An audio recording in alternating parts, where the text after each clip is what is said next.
A very good morning to all the participants in the last session of this online workshop for NetSet Paper 1.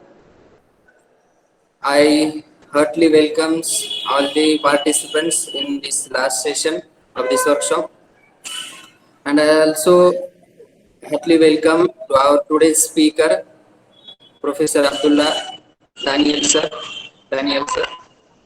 in this session.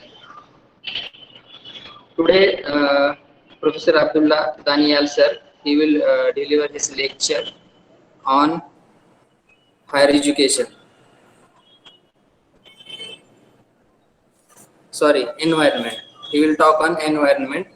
So I would like to give a brief introduction of Professor Abdullah Daniel sir in front of you.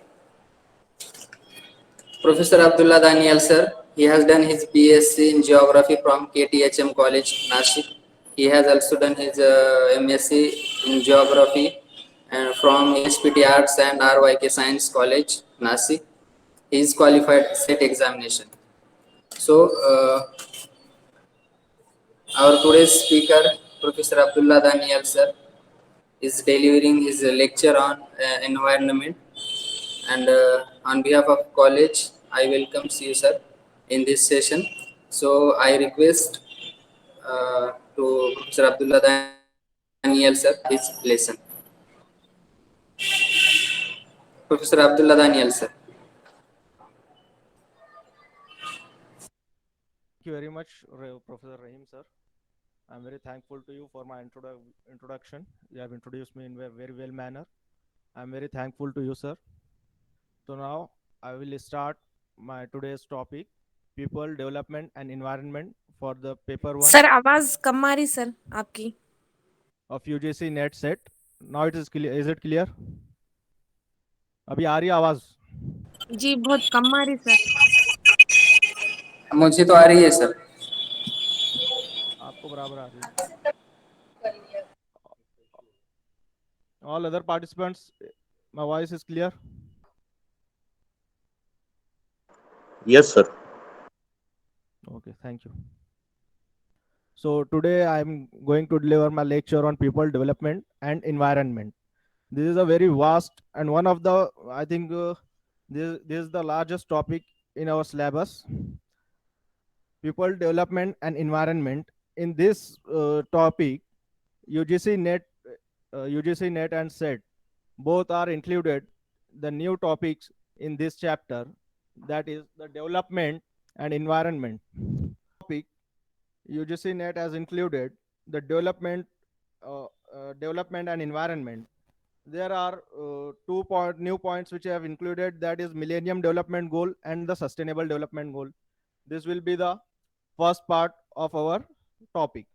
Then second one will be the human and environment interaction, in which we will study the environmental issues, in which we will study the pollution. Then after that, the natural energy resources and the Environmental Protection Act.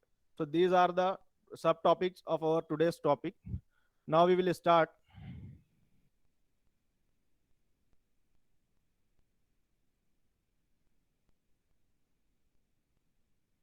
The first one, we will see the Millennium Development. The United Nations Millennium Development Goals are 8 goals that all 191 UN members.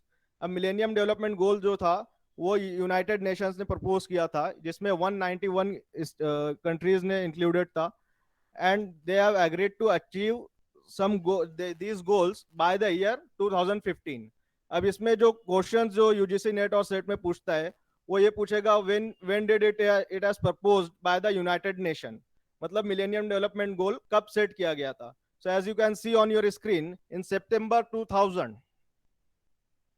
2000 में United Nation ने millennium development goal set किया था bye the year 2015, मतलब 2015 तक के कौन कौन से गोल्स अचीव करने हैं ये यूनाइटेड नेशंस ने सेट किया था इन द ईयर सितंबर 2000. अब इसमें बहुत सारी चीजें दी गई है. टोटल 8 गोल्स थे, जिसमें first one two as you can see on your screen, the world leaders to combat poverty, hunger, disease, literacy, environmental degradation, and discrimination against women. So ये सारे प्रॉब्लम से फाइट करने के लिए ये गोल सेट किया गया था. These are the 8 Millennium Development Goals, which you can see on your screen. The first one, to eradicate the extreme poverty and hunger. Everyone knows the extreme poverty, गरीबी and जो भूख की वजह से जो लोगों की डेथ होती है उसको eradicate करने के लिए. Then to achieve the universal primary education. Universal primary education policy जो यूनाइटेड नेशन ने प्रपोज की थी, the primary education for the children under 14 years तक सबकी एजुकेशन फ्री करने के लिए ये प्लान निकाला गया था. Then to promote the gender equality and empower women. Society में जो वुमेन के साथ जो डिस्क्रिमिनेशन होता है उसको खत्म करने के लिए gender equality and women empowerment. Then to reduce the child mortality. Now what is child mortality? The death of the children under the age of 5 years. इसको कहते हैं child mortality. तो इसको रिड्यूस करने के लिए. Then to improve the maternal health. Then the next one, to combat the HIV, AIDS, malaria and other diseases. In diseases के against fight करने के लिए भी ये गोल सेट किया गया था. Then next one is to ensure the environmental sustainability. The environmental sustainability means to conserve the environment for the future generation. हम इस तरह से environment को कंजर्व करना कि हमारी अपनी जरूरतें भी पूरी हो जाए और आने वाली जनरेशन के लिए भी environment जो है तो वो कंजर्व कर सके, उसको हम लोग मेंटेन कर सके, बेटर एनवायरनमेंट आने वाली जनरेशन के लिए भी हम लोग प्रोवाइड कर सके, to ensure the environmental sustainability. Then to develop a global partnership for a development. Different countries आपस में पार्टनरशिप करते हैं to improve their environmental conditions. So these are the millennium development 8 millennium development goals which have proposed by the United Nations in the year 2000. Then the next one is the sustainable development goals. अब millennium development goal जो था वो 2015 तक था. Then the United Nations Conference on Environment and Development. This full form, ये full form आपको याद रखने UNCED का. ये एक बार एग्जाम में पूछ चुका है, full form of UNCED, that United Nations Conference on Environment and Development defines this. अब सस्टेनेबल डेवलपमेंट को डिफाइन किया था यूनाइटेड नेशन ने. It explain sustainable development as a process that provide for the present generation without compromising on the needs of future generation. मतलब इस तरह से अपनी जरूरतों को एनवायरनमेंट की सराउंडिंग से जिस तरह से हम बेनिफिट लेते हैं उसे इस तरह से बेनिफिट लेना है ताकि आने वाली जनरेशन को कॉम्प्रोमाइज ना करना पड़े किसी भी लेवल पर. So this is the main goal of sustainable development goal. Now millennium development goals में सिर्फ 8 गोल्स थे. नाउ सस्टेनेबल डेवलपमेंट में आप लोग 17 आप देख सकते हैं कि 17 गोल्स है. बहुत सारे गोल्स जो थे मिलेनियम डेवलपमेंट में भी थे, जैसे no poverty, zero hunger, good health and wellbeing, quality education, gender equality, clean water and sanitation, affordable and clean energy, decent work, economic growth. So these are the 17 sustainable development goals. अभी इतना time नहीं है कि एक एक गोल को हम लोग इन डिटेल्ड स्टडी नहीं कर सकते यहाँ पर. So you can see on your screen that 17 sustainable goals. So you should remember all these goals because they can ask the question. They will give you the 4 option and they will tell you that identify among the odd one. अगर चार option देगा उसमें से 3 sustainable development goals होंगे, उसमें एक millennium development गोल बोलेगा और उसमें से बोलेगा आइडेंटिफाई द ऑड वन. इसमें से कौन सा सस्टेनेबल डेवलपमेंट गोल है. सो क्वेश्चंस इस तरह से आ सकते हैं. So these are the 17 sustainable development goals. Now we will do the basic of the environment, human and the environment. First one, the ecosystem. Now what is ecosystem? The term ecosystem was coined by A.G. Tansley, an English botanist, in 1935. ये नाम important है. Who has coined the term ecosystem? Question पूछ सकता है paper में. So ecosystem term was coined by A.G. Tansley an English botanist in 1935. An अब ecosystem क्या होता है? इकोसिस्टम जो है तो एक फंक्शनल यूनिट होता है नेचर का, which encompass the interaction between living and non living components.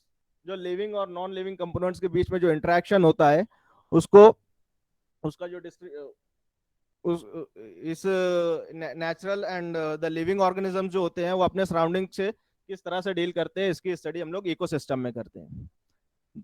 Then what is the ecology? The term ecology was coined by Ernest Haeckel in 1869. The study of organism in their natural home, introducing with their surrounding. कोई भी organism जो उसके natural, जो भी natural habitat होती है जहां पर वो रहता है, वो उसके सराउंडिंग से किस तरह से डील करता है. तो ये सारी चीजें हम लोग इकोसिस्टम में स्टडी करते हैं. तो there is a two important thing, the term ecosystem and ecology. इस पर क्वेश्चंस पूछ सकता है कि ये किसने दी थी और किस ईयर में दी थी. So you should remember that ecosystem was coined by the A.G. Tansley in 1935, and the term ecology was coined by the Ernest Haeckel in 1869. Now the another topic of our chapter, that will be the hot spot. Now what are the hot spots? अब hot spot उसे कहते हैं जहां पर कोई भी species बहुत ही means के वहां पर नंबर एग्जिबिट हाई, उसकी जो क्या कहते हैं कि area which exhibit high species richness, जहां पर कोई भी स्पेसीज बहुत ज्यादा अमाउंट में पाई जाती है, या फिर कोई ऐसी स्पेसीज हो जो सिर्फ एक पर्टिकुलर प्लेस पर ही पाई जाए, उसे भी हम लोग हॉट स्पॉट कहते हैं. या फिर कोई ऐसे इंडेंजर्ड स्पेसीज जो बहुत कम अमाउंट में बची है अर्थ पर और वो किसी एक पर्टिकुलर प्लेस पर पाई जाती है, उसको भी हम लोग हॉट स्पॉट कहते हैं.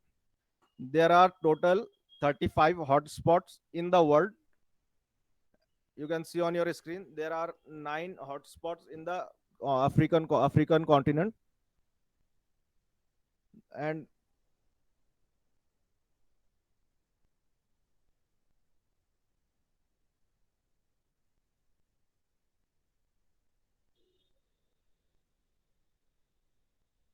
then there are 12 hotspots in Asia and Australia. You can see the names of the hotspot. आप लोगों को सिर्फ इनके नाम याद रखने हैं कि कौन कौन से हॉटस्पॉट्स है, इनके नेम क्या है. You can take the screenshot of this hotspot, name of the hotspots. Then North and the Central America. Then South America.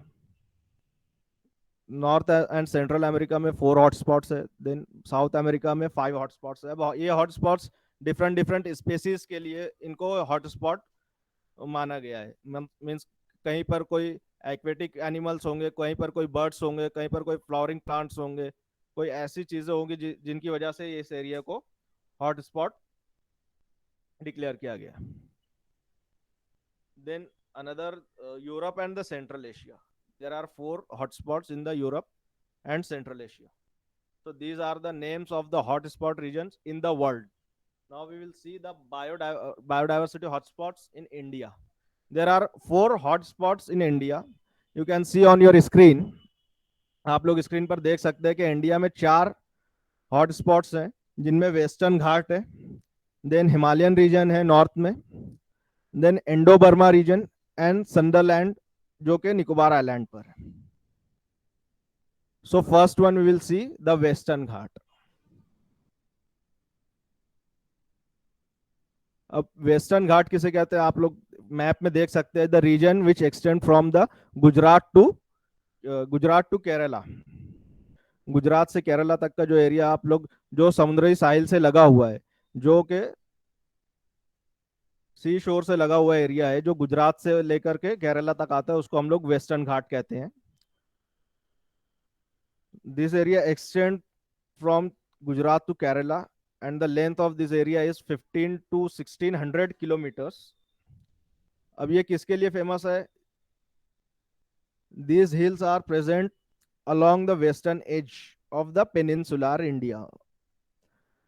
अब इसमें आप लोग देख सकते हैं most of the deciduous forest. It is famous for the deciduous forest. Then there are around 77% of amphibians and 62% of the reptiles found here cannot be spotted elsewhere in the world. 77% amphibians and reptile and 62% reptiles ऐसे हैं जो सिर्फ इसी reason में spot की जाती है, जिसकी वजह से इसे हॉट स्पॉट माना जाता है. Then there are more than 6,000 vascular plants भी होते हैं, और 3,000 plants out of these are the endemic, जो कि सिर्फ इसी रीजन पर पाए जाते हैं. So this is the description of the hotspot in India, that is the Western Ghat.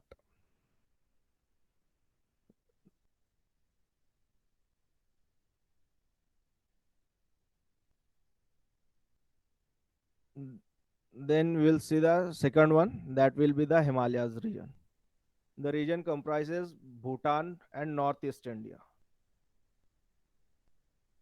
जो इंडिया का जो रीजन भूटान से बॉर्डर शेयर करता है, और north eastern India and the southern central and the eastern Nepal, जो ये इतने रीजन को ये कवर करता है, हिमालयन रीजन. सो इसको इसको एक हॉटस्पॉट माना जाता है. There are almost 163 endangered species in this region, including one horned rhinoceros. यहाँ पर 163 endangered species है, जिसमें से एक rhinoceros भी है. वाइल्ड एशियन बफेलो है. 45 mammals, 50 birds, amphibians, reptiles, invertebrates, plants, species. तो ये नंबर्स आप देख सकते हैं. ये पूछ सकता है एग्जाम के पॉइंट ऑफ व्यू से, अगर आप देखते हो इसको तो एग्जाम में नंबर्स भी दे सकता है, या फिर सिर्फ पर्टिकुलरली कोई नेम से भी पूछ सकता है कि कौन सा हॉटस्पॉट किसके लिए फेमस है. So this is the second hotspot which lies in India, that is the Himalayas.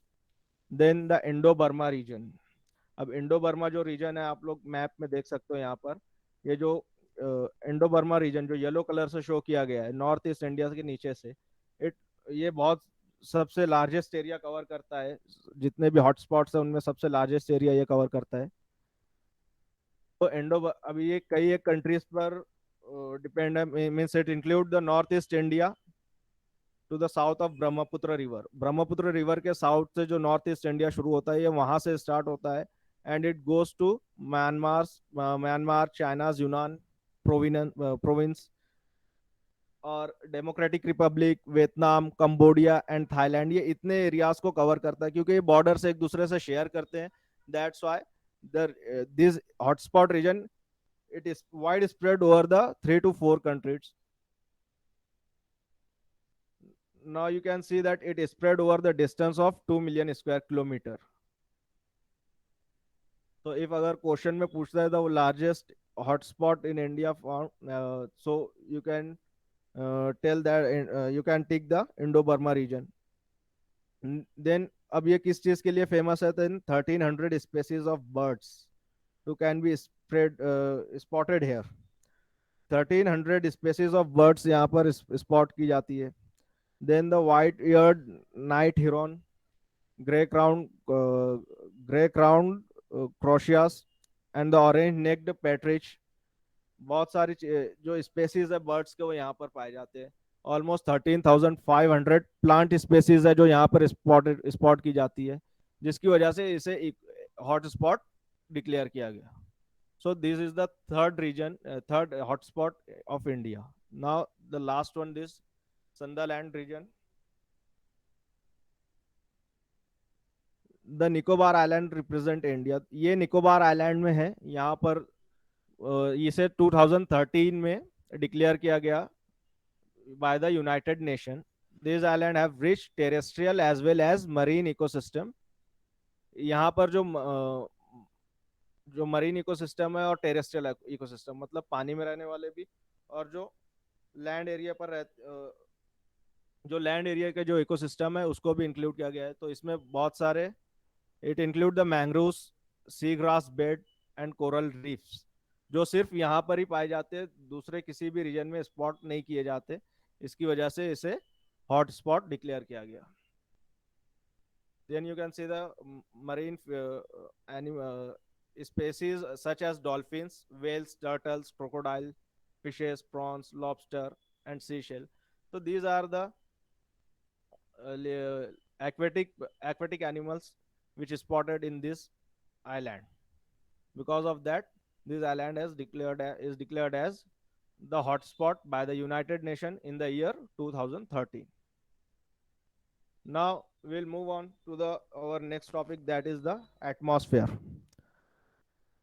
Now what is atmosphere? Atmosphere is a vast expanse of the air which envelops the earth called atmosphere. That अब atmosphere में जो air होती है वो 99% जो होती है वो विद इन 30 किलोमीटर की हाइट तक ही होती है. The region behind this, the earth has a great gravity की वजह से अर्थ जो है तो एयर को अपनी तरफ खींच कर रखता है. Because of that within the height of 30 kilometre 99% of air is present. Now the composition of atmosphere. Atmosphere में डिफरेंट काइंड ऑफ गैसेस होती है जिसमें 78% नाइट्रोजन होगा, 21% oxygen and the 1% other gases in which we will include the green house gases, carbon dioxide, water vapour, methane, etc. Now you can see the percentage of the gases in atmosphere. Nitrogen and oxygen के बाद जो आप लोग table में देख सकते हैं all other gases जो 1% में जो काउंट होती है, इसका टेबल आप लोग देख सकते हैं. Green house gases are the gases which green house gas जो होती है तो वो प्लांट्स को क्या कहते हैं, टू कंजर्व द प्लांट्स के डेवलपमेंट के लिए, प्लांट्स के ग्रोथ के लिए एक बेटर इन्वायरमेंट प्रोवाइड किया जाता है जो कि ग्रीन हाउस मींस क्रिएट किया जाता है जो कि ग्लास का होता है जिसमें पर्टिकुलर गैसेस होती है जो प्लांट की ग्रोथ के लिए ज्यादा हेल्पफुल होती है. जैसा मैंने बताया इसमें तो ग्रीन हाउस गैसेस में क्या क्या होता है, कार्बन डाइऑक्साइड होती है, वाटर वेपर होता है एंड मीथेन होती है. तो इसको हम लोग ग्रीन हाउस गैसेस कहते हैं. जो गैसेस को प्लांट ग्रोथ के लिए एक ग्लास हाउस में उसको रखा जाता है तो उसमें ये सारी गैसेस कंपलसरी जरूरी होती हैं प्लांट की ग्रोथ के लिए.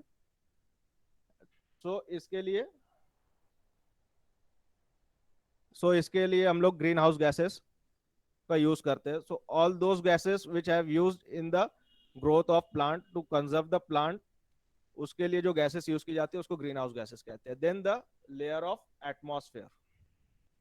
There are 4 layers of atmosphere, that is the troposphere, stratosphere, mesosphere and thermosphere.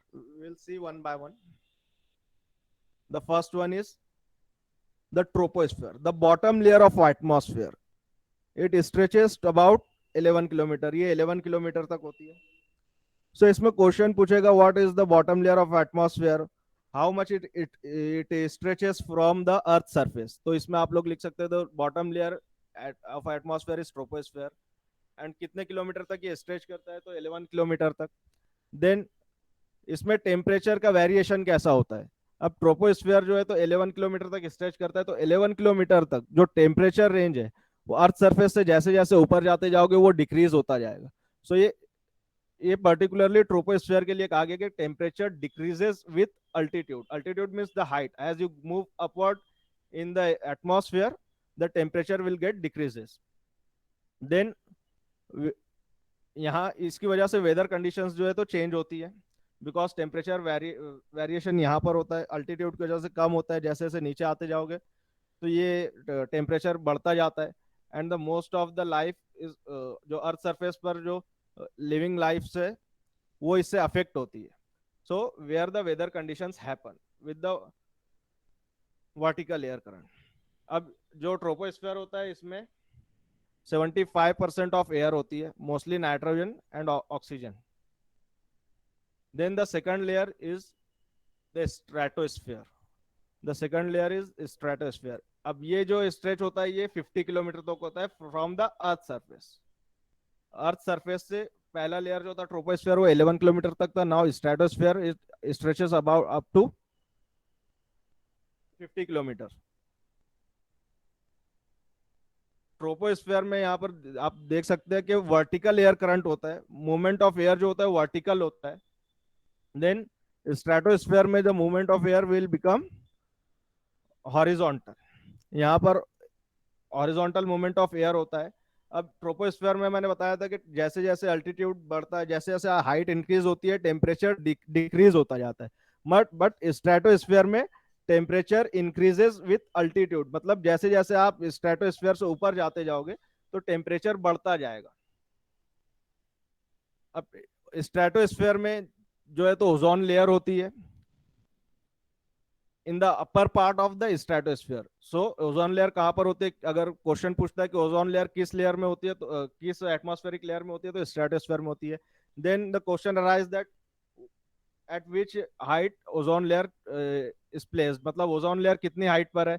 तो उसमें आप लोग देख सकते हैं कि इसमें ऊपर दिया है कि स्ट्रेटोस्फेयर अबाउट 50 किलोमीटर तक, अप टू अबाउट 50 किलोमीटर तक स्ट्रेच होता है ना। Ozone layer it contain ozone layer in the upper region, means the ozone layer की भी जो हाइट होगी वो 48 टू 49 किलोमीटर तक होगी फ्रॉम द अर्थ सरफेस। अब जो मोस्टली जो जेट प्लेन्स होते हैं और एरोप्लेन जो होते हैं वो स्ट्रेटोस्फेयर में ही ट्रैवल करते हैं। What is the region of behind that, कि यहाँ की जो एयर होती है वो स्टेबल होती है, यहाँ पर हॉरिजॉन्टल एयर मूवमेंट होता है, टर्बुलेंस कम होता है। आप ट्रोपोस्फेयर में मैंने बताया था कि यहाँ पर वर्टिकल एयर मूवमेंट होता है जिसकी वजह से टर्बुलेंस ज्यादा होता है, टेम्परेचर घटता है तो प्रेशर बढ़ता है, तो यहाँ पर ट्रैवल करना डिफिकल्ट होता है। इसके इसी तरह से स्ट्रेटोस्फेयर में जो है तो टेम्परेचर हाइट के साथ बढ़ता है, तो यहाँ पर प्रेशर कम होता है, तो इसमें ट्रैवल करना प्लेन्स के लिए और जेट प्लेन्स के लिए इजी होता है। अब ट्रोपोस्फेयर में टोटल 75% ऑफ एयर थी, नाउ स्ट्रेटोस्फेयर में it contains about 24% of air. Then the third layer is mesosphere. Mesosphere जो होती है ये अप टू अबाउट 80 किलोमीटर तक होती है। यहाँ पर टेम्परेचर फिर से डिक्रीज होना शुरू होता है। मैंने ट्रोपोस्फेयर में बताया कि 11 किलोमीटर तक का ट्रोपोस्फेयर की लेयर होती है। ट्रोपोस्फेयर में टेम्परेचर हाइट के साथ डिक्रीज होता है from the 11 kilometre to 50 kilometre, वहां से टेम्परेचर फिर से इंक्रीज होना शुरू होता है हाइट के साथ। And from the 50 kilometre to 80 kilometre, जब मेसोस्फेयर स्टार्ट होता है थर्ड लेयर में, टेम्परेचर फिर से डिक्रीज होना शुरू होता है हाइट के साथ साथ। और मेसोस्फेयर जो होती है it is the coldest layer where the most meteors burn up. अब मेटेओर्स क्या होते हैं, जो स्पेस से जो डेब्रिस और जो डस्ट पार्टिकल स्पेस से जो एटमॉस्फेयर में आते हैं वो इस लेयर में आकर के बर्न अप हो जाते हैं। Then the last the fourth layer of atmosphere that is thermosphere, और you can say that ionosphere. अब इसका जो हाइट होती है it stretches up to 1000 kilometre, ये हॉटेस्ट लेयर होती है। थर्मोस्फेयर मेसोस्फेयर मैंने बताया था ये कोल्डेस्ट लेयर होगी। Then thermosphere it is the hottest air due to the hydrogen and the helium that directly absorb the sun's radiation. ये directly ये जो गैसेस है ये सन के रेडिएशन को डायरेक्ट एब्सॉर्ब करती है, जिसकी वजह से ये हॉटेस्ट लेयर इसे कहा जाता है। यहाँ पर भी टेम्परेचर जो है तो हाइट की वजह से इंक्रीज होगा, और यहाँ पर जो रेडियो वेव्स है वो रिफ्लेक्ट होती है। So you can see on your screen the importance of atmosphere. अब importance क्या है? It provide necessary gases for living things to survive, regulate the heat from the sun to just right temperature for life of earth. हमें रहने के लिए एक temperature जो है तो मेंटेन करता है लाइफ को सर्वाइव करने के लिए। It plays an important role in the water cycle. फिर the ozone layer protect the earth from the harmful ultraviolet rays. It protects the earth from the small meteors. So these are the importance of the atmosphere. अब ये graph में आप लोग देख सकते हो कि टेम्परेचर किस लेयर में टेम्परेचर डिक्रीज हुआ है, किस लेयर में टेम्परेचर इंक्रीज हुआ है। मैंने पहले ही बताया था ट्रोपोस्फेयर में जैसे आप हाइट बढ़ेगी टेम्परेचर डिक्रीज होगा, फिर स्ट्रेटोस्फेयर में टेम्परेचर बढ़ना शुरू होगा, हाइट के साथ में टेम्परेचर बढ़ना शुरू होगा, मेसोस्फेयर में फिर घटेगा, एंड देन थर्मोस्फेयर में फिर इंक्रीज होना स्टार्ट होगा। तो ये अल्टरनेटली इंक्रीज डिक्रीज का ग्राफ में आप लोग देख सकते हो।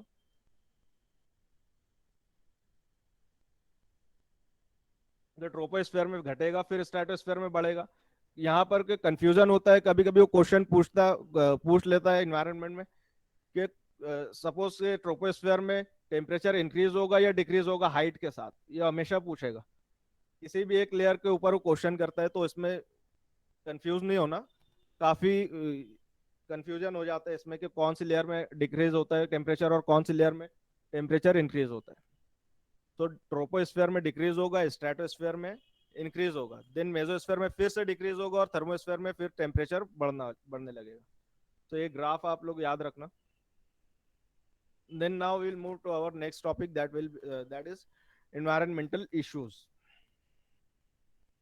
अब environmental issues में सबसे मेजर इशू जो आज ग्लोबल लेवल पर जो हम लोग देखते हैं वो है पॉल्यूशन। अब पॉल्यूशन क्या है? The undesirable change in the physical, chemical और बायोलॉजिकल कैरेक्टरिस्टिक ऑफ एयर। ये बेसिकली ये बुक की डेफिनेशन है कि कोई भी अनडिजायरेबल चेंज होता है फिजिकल, केमिकल और बायोलॉजिकल प्रॉपर्टीज में।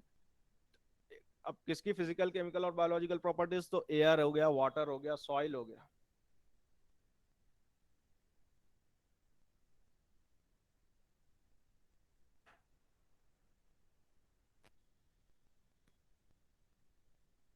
that may harmful affect the life or create potential health hazard of any living organization, sorry living organism होना चाहिए, of any living organism. Then the next one is what are the pollutants? Pollutants क्या होते हैं? The any substance which causes the pollution is called pollutants. For example, smoke, dust oxide and nitrogen. Now the pollutants के type होते हैं। कुछ pollutants जो है तो डायरेक्टली सोर्स से इमिट होकर के इन्वायरमेंट में आते हैं, और कुछ pollutants जो है तो डायरेक्टली ना आते हुए डिफरेंट वे से मीन्स के डिफरेंट किसी वाया की किसी चीज के जरिए से वो दोबारा एटमॉस्फेयर इन्वायरमेंट में आते हैं, तो उसको सेकेंडरी पॉल्यूटेंट कहते हैं। अब प्राइमरी पॉल्यूटेंट्स में क्या है? हाइड्रोकार्बन से कार्बन मोनोऑक्साइड। अब कार्बन मोनोऑक्साइड जो है तो व्हीकल से जो धुआं निकलता है उससे कार्बन मोनोऑक्साइड होती है, तो ये डायरेक्टली इन्वायरमेंट में आती है। And the secondary that is the tropospheric ozone. अब ट्रोपोस्फेरिक ओजोन क्या होता है कि ये इंटरेक्शन ऑफ पर्टिकुलर सनलाइट का जो इंटरेक्शन है वो यूवी रेस के साथ जब होता है, और अदर गैसेस जो है हाइड्रोकार्बन हो गए, नाइट्रस ऑक्साइड हो गया, जो एटमॉस्फेयर में प्रेजेंट है, जब सन का इंटरेक्शन इनसे होता है, देन द ट्रोपोस्फेरिक ओजोन जो है तो इमिट होता है इनके इंटरेक्शन की वजह से। इसीलिए इसे हम लोग सेकेंडरी पॉल्यूटेंट कहते हैं कि because of the interaction of two different particle, इसकी वजह से ये इन्वायरमेंट में आता है, इसीलिए हम लोग इसे सेकेंडरी पॉल्यूटेंट्स कहते हैं। अब एसिड रेन क्या होता है? अब एसिड रेन बेसिकली जो नाइट्रस ऑक्साइड हो गए या कार्बन मोनोऑक्साइड हो गए, जब एटमॉस्फेयर में जब water mixture of the gases, air pollution की वजह से बहुत सारी गैसेस जो इमिट होती है फैक्ट्रीज से, इंडस्ट्रीज से, या फिर व्हीकल के जो ट्रैफिक की वजह से जो कार्बन मोनोऑक्साइड एनवायरनमेंट में आती है, इनका मिक्सचर होता है, जिसकी वजह से एसिड रेन टेक्स प्लेस होती है। तो एसिड रेन बेसिकली ये भी सेकेंडरी पॉल्यूटेंट है। ये डिफरेंट गैसेस के मिक्सचर होने की वजह से जो है तो वाटर जो है तो एसिडिफाइड हो जाता है, एसिडिक नेचर में वो चला जाता है, इसे एसिड रेन कहते हैं। Then types of pollution: air pollution, water pollution, soil pollution, noise pollution, thermal and marine pollution. We'll see one by one. The air pollution, the presence or the introduction into the air of substance which has a harmful or poisonous effect. अब air pollution में कोई भी ऐसा substance mix हो जाए air में जो poisonous हो या हार्मफुल हो ह्यूमन हेल्थ के लिए, किसी भी लिविंग ऑर्गेनिज्म की हेल्थ के लिए, तो उसे एयर पॉल्यूशन कहते हैं। Then causes of air pollution क्या है?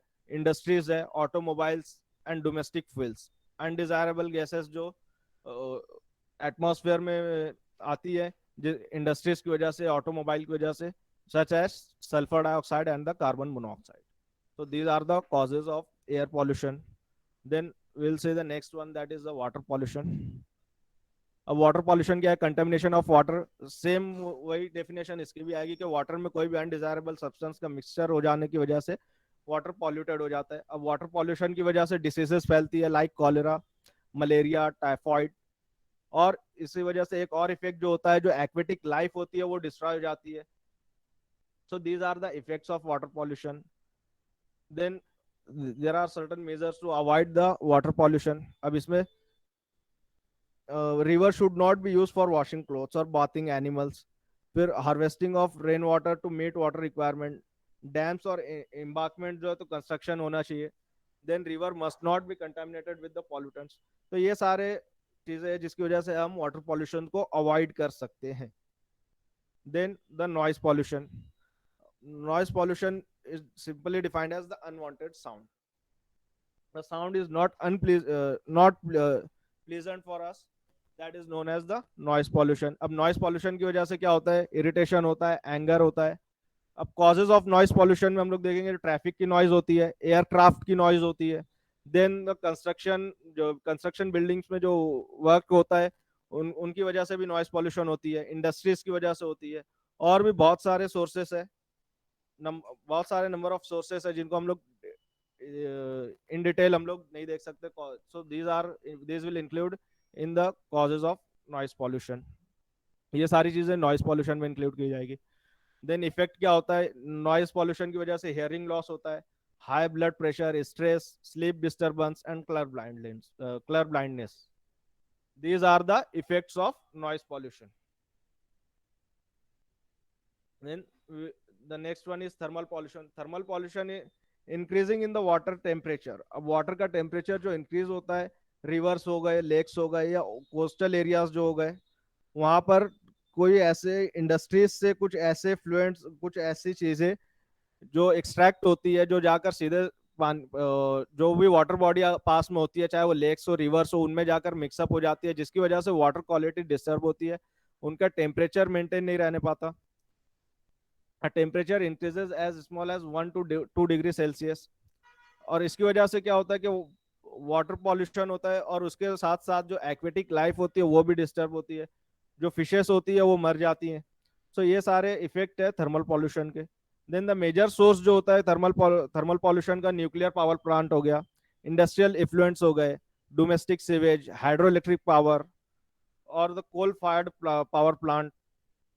सो ये सारी चीजें जो है तो थर्मल पॉल्यूशन के लिए रिस्पॉन्सिबल होती है. So these are the major source of thermal pollution. Then इसके कॉन्सिक्वेंसेस क्या होते हैं? अब इसमें एक डिक्रीज्ड डिसॉल्व्ड ऑक्सीजन. अब डिसॉल्व्ड ऑक्सीजन क्या होती है? ये एक मोस्ट इंपॉर्टेंट इंडिकेटर होता है जो वाटर की क्वालिटी को डिस्क्राइब करता है. अगर ऑक्सीजन अमाउंट ऑफ ऑक्सीजन अगर ज्यादा होगा तो वाटर क्वालिटी बेटर होगी. अगर अमाउंट ऑफ ऑक्सीजन कम हो जाता है वाटर में तो उसकी जो वाटर क्वालिटी है वो घट जाती है. So it is the main indicator of the quality of water. अब थर्मल पॉल्यूशन की वजह से क्या होता है कि ये डिस्टर्ब हो जाता है, डिसॉल्व्ड ऑक्सीजन इसमें डिक्रीज होने लगती है.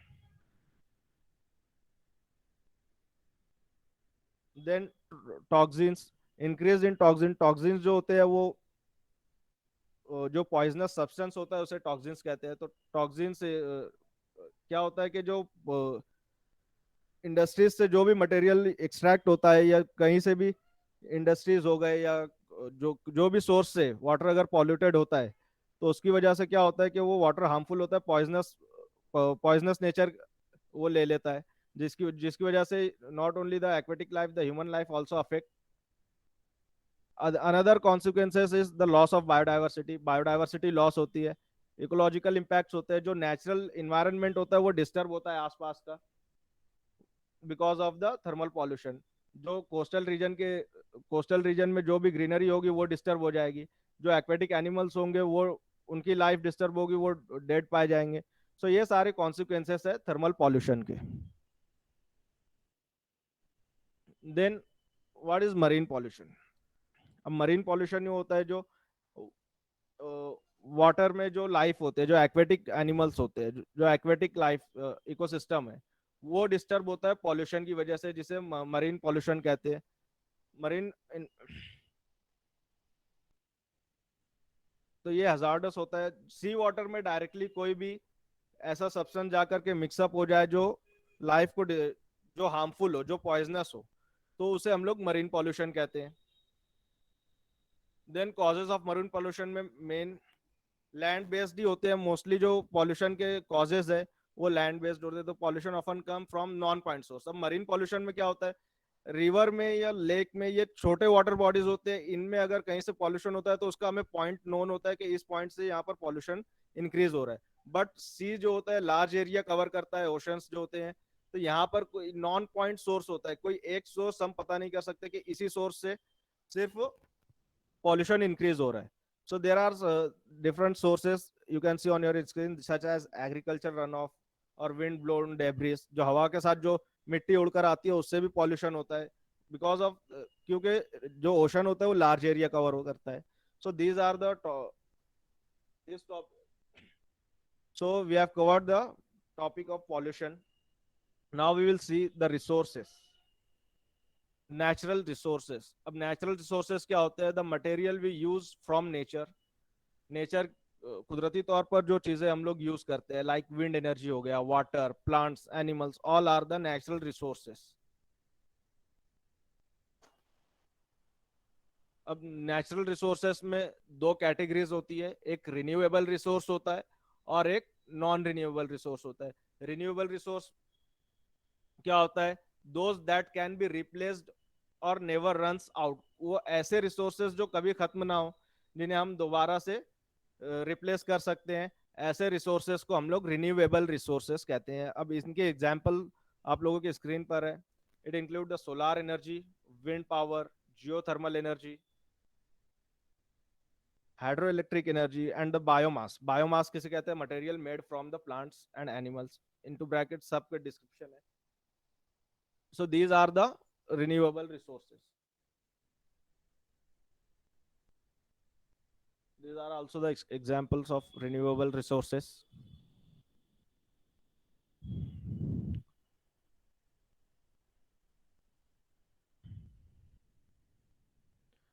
Now the non-renewable resources. Non-renewable resources are those that cannot be replaced at a same time at the same rate it is being use. मतलब जिस रफ्तार से इसे हम यूज कर रहे हैं, जिस तरह से, जिस अमाउंट में इसे हम लोग यूज कर रहे हैं, उसे दोबारा से रिप्लेस करना मुश्किल होता है. उसे हम लोग नॉन रिन्यूएबल एनर्जी रिसोर्स कहते हैं. इसमें जो है तो एग्जांपल आप लोग देख सकते हैं, कोल हो गया, ऑयल हो गया, नेचुरल गैस है. So these are the type of non renewable energy resources. So these are the two types, that is renewable energy resources and non-renewable energy resources.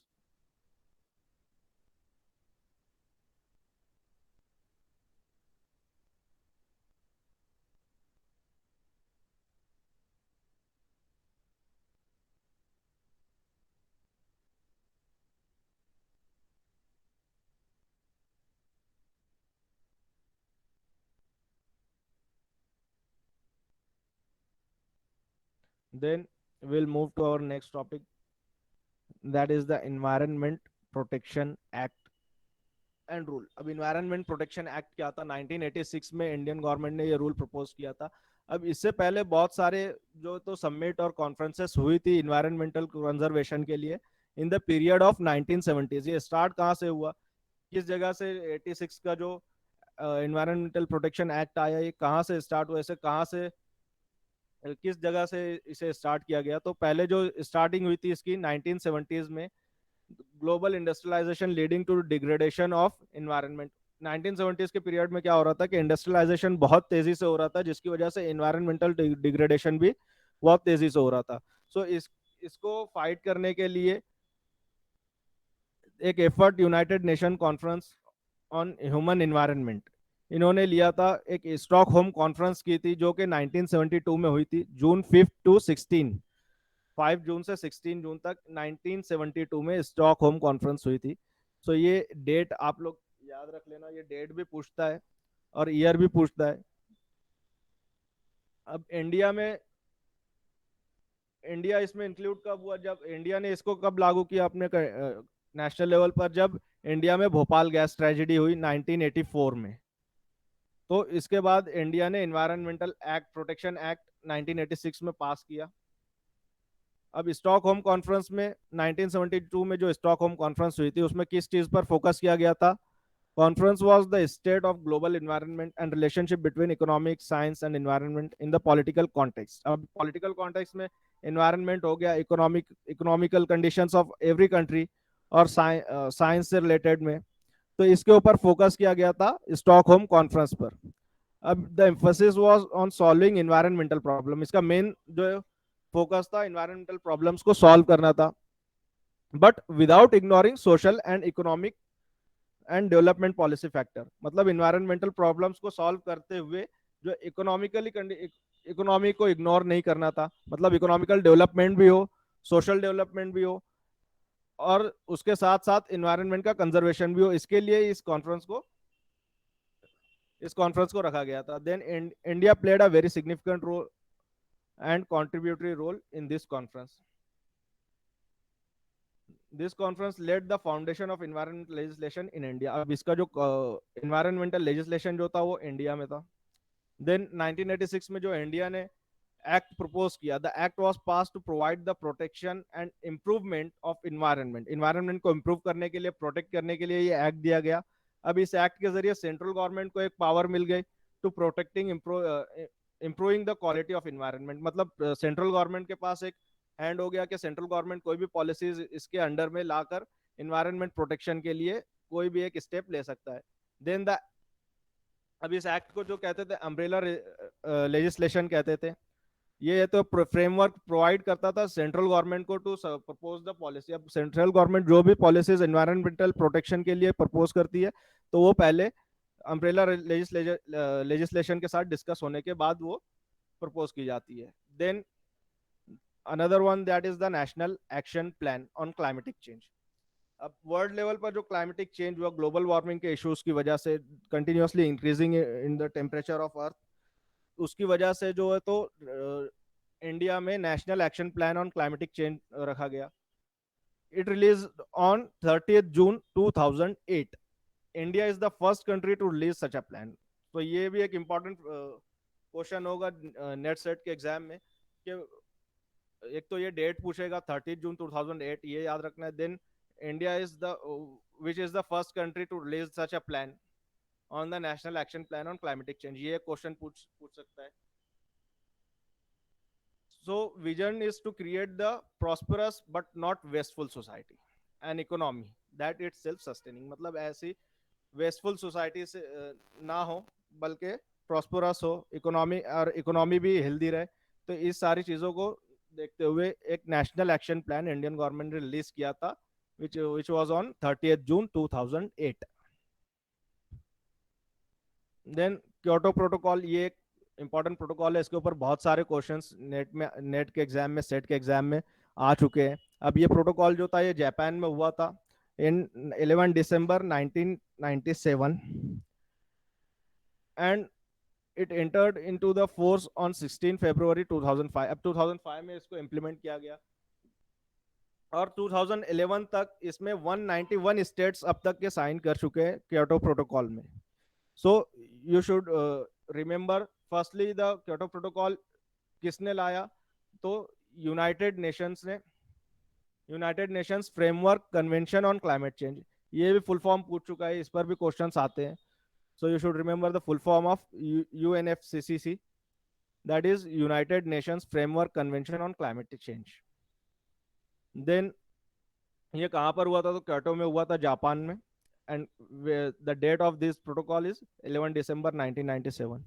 then the last one of our today's topic is the International Solar Alliance। ये एक नया topic है जो include किया गया है।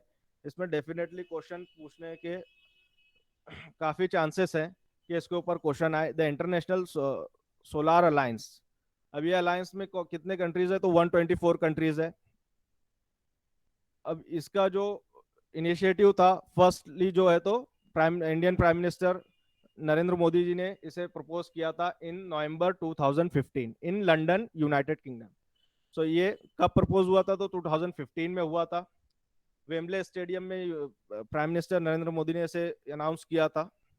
Then इसका जो हेडक्वार्टर है इंटरनेशनल सोलार अलायंस का, ये गुरुग्राम में है, इंडिया में। In January 2016 Narendra Modi and then French President Francois Hollande jointly laid the foundation stone of the International Solar Alliance headquarter and inaugurated the interim। तो इस पर भी क्वेश्चन आता है कि किसके साथ में इनॉग्रेशन किया था, तो फ्रेंच प्रेसिडेंट थे फ्रैंकोइस हॉलैंड, जिनके साथ में प्राइम मिनिस्टर नरेंद्र मोदी ने इसका फाउंडेशन स्टोन डाला था। अब इसका जो हेडक्वार्टर है वो गुरुग्राम में है, इंडिया में। So these are the important topics which we covered as the in the point of as the exam point of view के से हम लोगों ने सारे टॉपिक्स कवर किए। So today we will stop here. Thank you.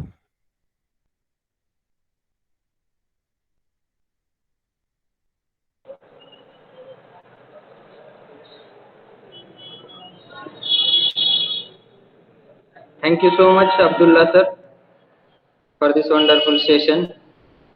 On behalf of college, I am really thankful to you, Abdullah sir.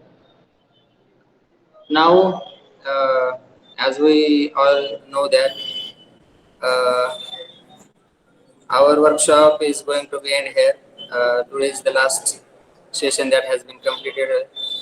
So, in this farewell session, to give a farewell address, we have Professor Dr. Shakib Ahmed sir, the Vice Principal of our college, Mahatma Gandhi Vidya Mandir Arts, Commerce, Science College, Maligaon City. The Vice Principal of our college, Dr. Shakib Ahmed sir, he will give his valedictory speech to all the participants in this session. 1 minute.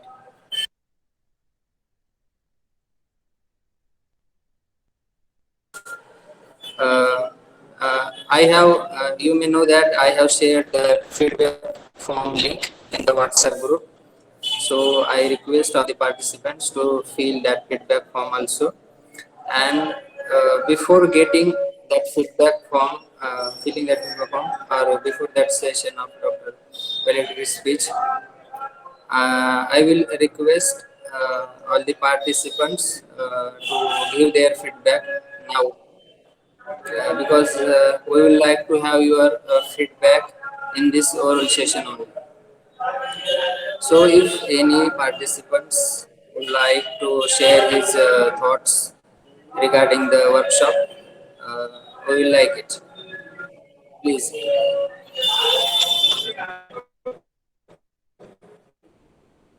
The session is open to all the participants to express their views about the workshop.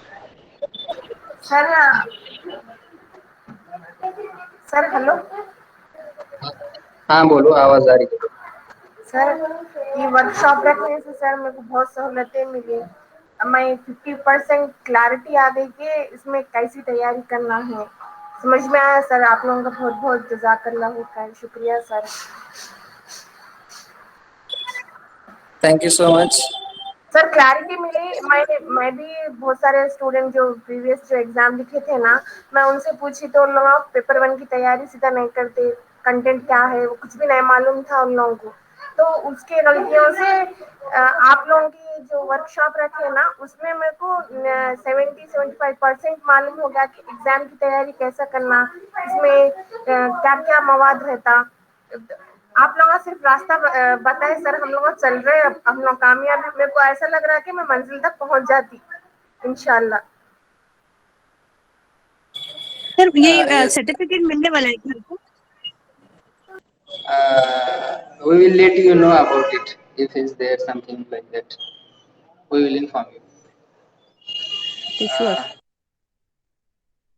जो भी अराकीन इसमें शामिल हुए, जो अपने खिदमत कल्ब लगाई, उनके लिए सारे मेंबरान के लिए, अराकीन के लिए दिल से, तहे दिल से शुक्रिया है सर। आपने हमारी बहुत मदद की ये वर्कशॉप करके। हम यहाँ दूर बैठे लेकिन क्लास तो हम लोगों को मिल गई, तालीम। बहुत खुशी महसूस हो रही है सर। मैं तो बहुत अपने आप को खुश नसीब समझ रही हूँ कि आप लोगों के जो लेक्चर सुनने का मेरे को मौका दिया अल्लाह ताला। जज़ाकल्लाह खैर सर। सब पूरे अराकीन को मैं दिल से शुक्रिया अदा करना चाह रही हूँ सर।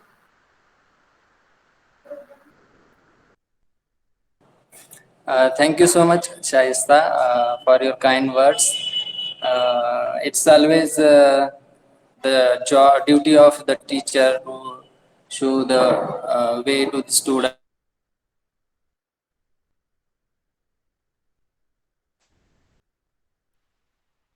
सर मी काही बोलू का?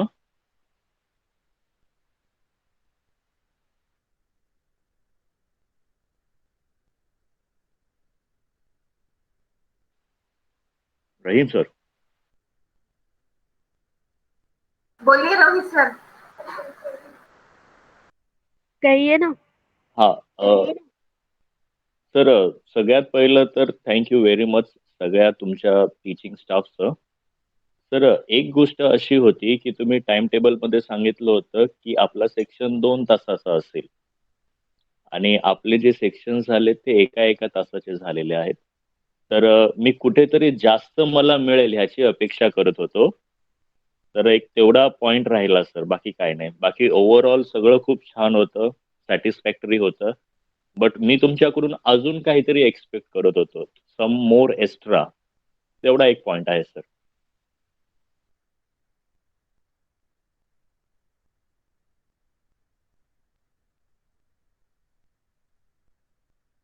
रहीम सर अभी ज्वाइन हुए। हाँ Shaista please. Sir Rohit sir कुछ बोले सर। हाँ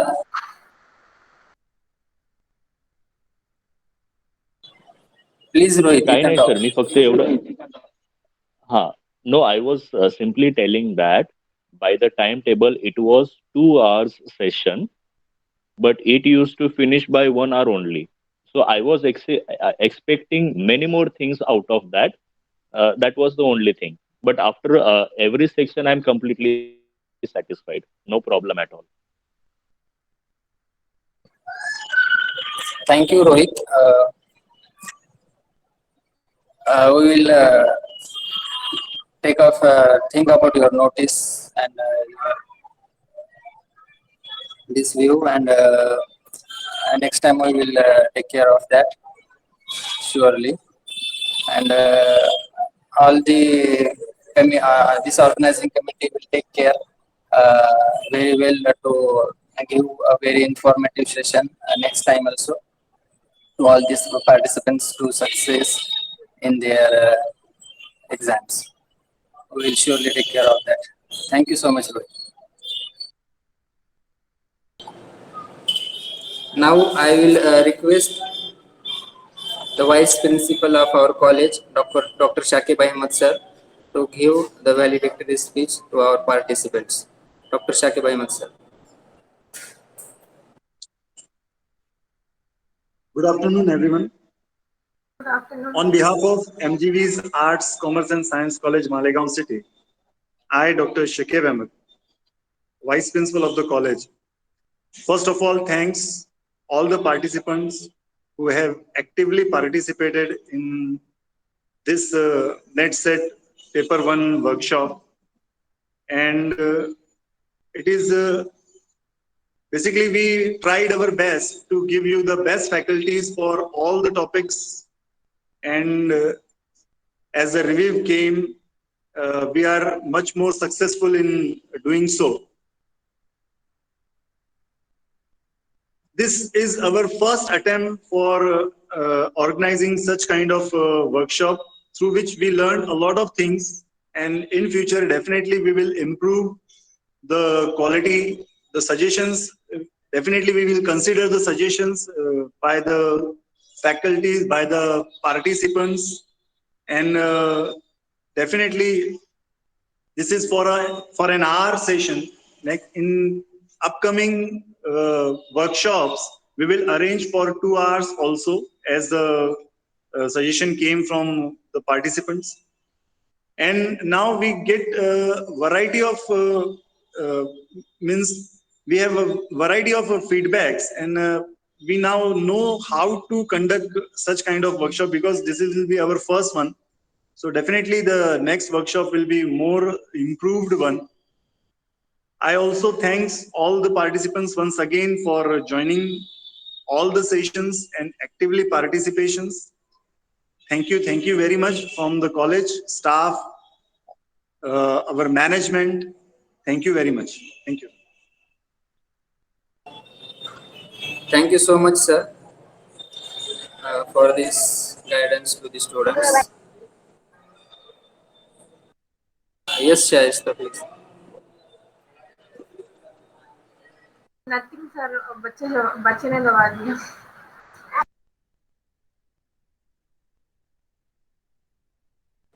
Okay. To give a note of thanks for this session, I would like to request call upon to Dr. Abdullah Daniel sir to give out of thanks. Thank you very much, Professor Rahim sir. I'm very thankful to our college, I'm very thankful to our college, our principal, Professor S.C. Hale sir, our beloved vice principal, Dr. Shakib Ahmed sir, our NAC coordinator and dean of the Faculty of Commerce, Dr. Arif Anjum sir, and IQAC coordinator, Dr. Hamdani Rizwana ma'am.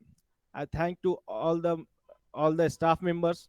I would like to thank our management, our governing body, to give the permission to organize this online workshop for the net set examination. And we are very thankful to all the participants who have participated in this online workshop. We are very grateful to you all, and we will organize this kind of workshop in future also.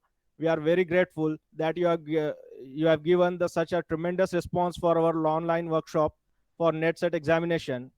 And at last but not the least, I would like to thank our supporting team who have supported us who have given us the technical support for this workshop.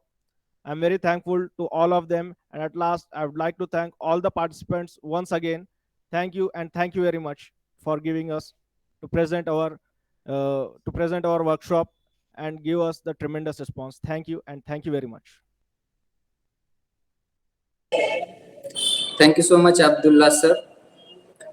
And I think that the success of this workshop is depend on the participants only, and I hope they have get whatever is given by the teachers, and they will successful in their exams and career.